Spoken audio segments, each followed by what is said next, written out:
On Egypt's Giza Plateau, the Sphinx stands guard over the oldest and most famous structures in the world, the pyramids. We have come to believe that they were built solely as tombs for the ancient pharaohs. But were they? New investigations point to a much larger purpose, one that could even change our ideas about when civilization began.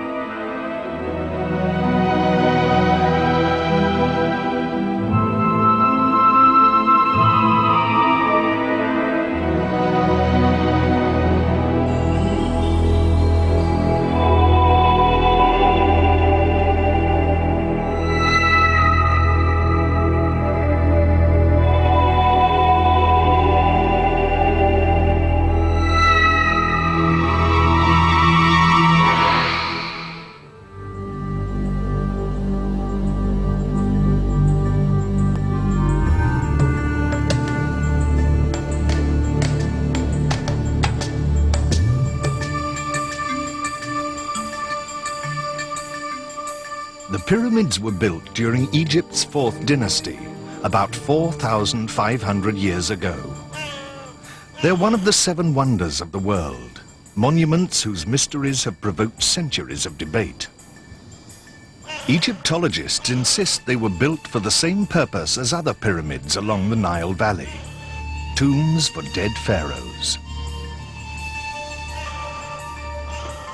But now, a new breed of investigators is challenging that theory and seeking new answers.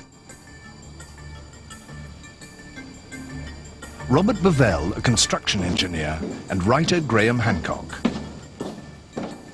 Textbooks say that these pyramids were royal tombs like all the others, but no mummies were found inside Giza, no inscriptions, nothing. Besides, some of these 4th dynasty pharaohs built 2 pyramids. Why? Did they intend to be buried in both places at once? And why did none of them leave inscriptions? Why did none of them make clear to posterity that he was the owner? Ask yourself this. If you'd just built the biggest tomb in human history after decades of constant effort, would you leave the world guessing about your identity? Isn't it likely that there's something much more to all this than just tombs and tombs only? Could this be part of some very different scheme?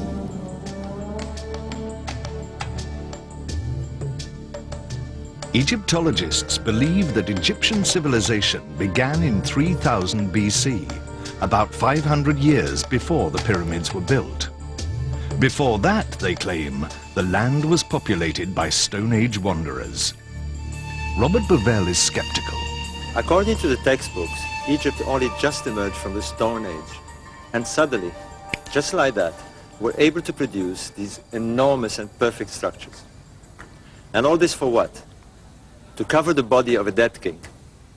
This tomb-only theory doesn't make sense. And despite 100 years of scientific investigation, many vital questions remain unanswered. The pyramids on the Giza Plateau are unlike any pyramids ever built in Egypt before or since. Their predecessors from the 3rd dynasty are mountains of crumbling brick. Their 5th century successors are piles of rubble. Graham Hancock explains. It's as though in the 3rd dynasty they built the Model T Ford. In the 4th dynasty, they built the Porsche. Then in the 5th dynasty, for some bizarre reason, they reverted to the penny-farthing bicycle of pyramids. It really doesn't make any kind of sense.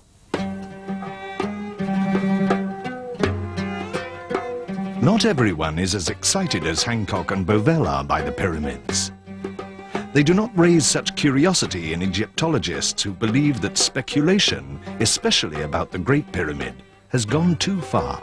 Pyramids, in general, are not very popular with Egyptologists because I think they're too plentiful. There are about 100 of them. And also, I think they've acquired something of a bad name because they've attracted so many cranks. The Great Pyramid has this power over people. In my view, it has the power to destroy common sense.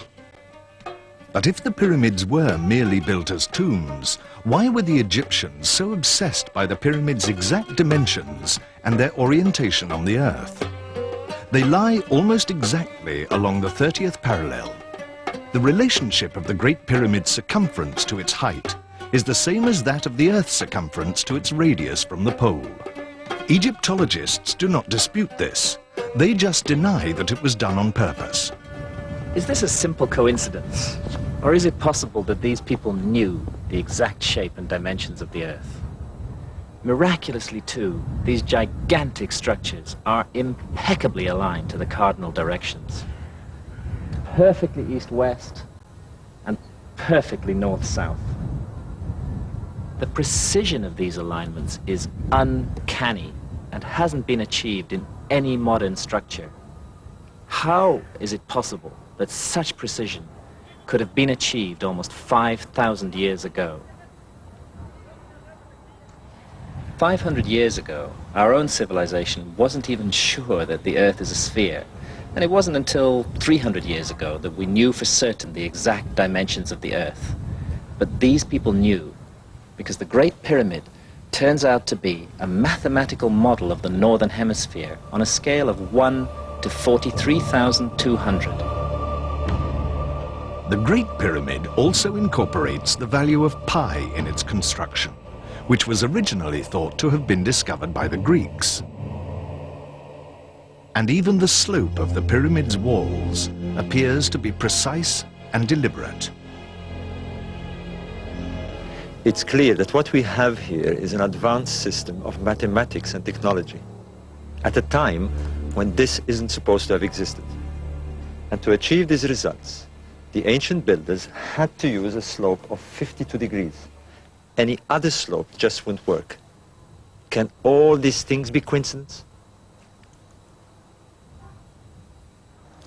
The accuracy of these monuments is almost obsessive. Take the sides of the Great Pyramid. They're each 755 feet long, yet the average variation in the side length is barely 5 inches. We're talking 0.01 of a single percent. Such incredible precision would stretch to breaking point the capacities of modern construction crews.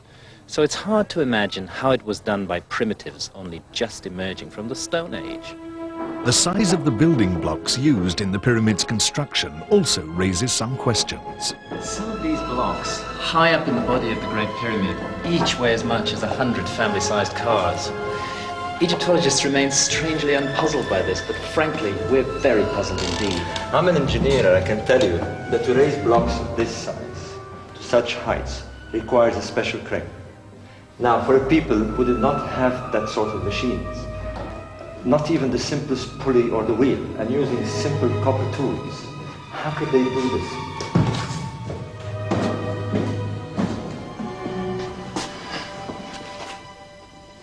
Deep within the pyramid, inside the king's chamber, there is a granite chest so skillfully crafted it would challenge even modern-day machines.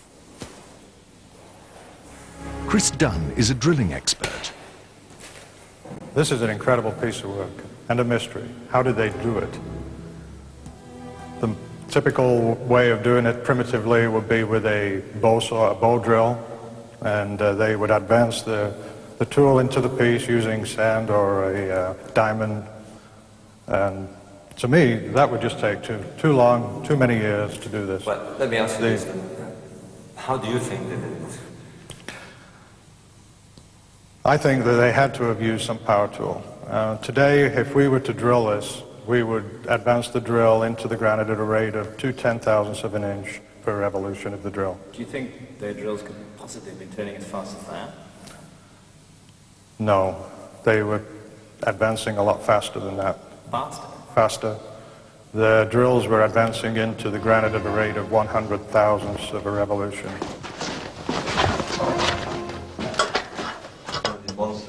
The investigators admit this theory is controversial, but the fact remains that the Egyptians were somehow able to cut through rocks as hard as granite and diorite. They were able to drill out the inside of diorite vases, a task modern-day tools could not attempt today. How did they do this? Look at the tightness of the lid. It's all even, eh? It's like opticians' work.